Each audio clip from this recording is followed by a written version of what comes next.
কখন ভূমিকম্প হলো? এত বড় ভূমিকম্প হলো, আমি কিছুই বুঝতে পারলাম না।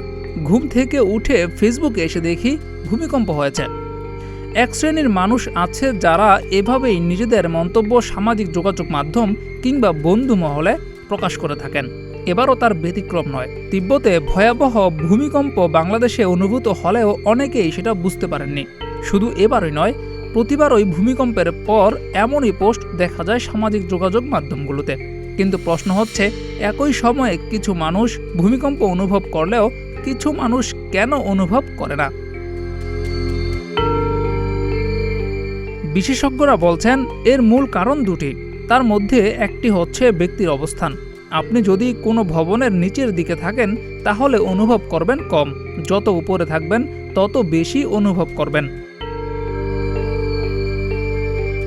এছাড়া আরেকটি কারণ রয়েছে ভূমিকম্প অনুভব না করার, সেটা হচ্ছে সংবেদনশীলতা। যারা ভূমিকম্প টের পায় না তাদের সেন্সিটিভিটি বা সংবেদনশীলতা কম।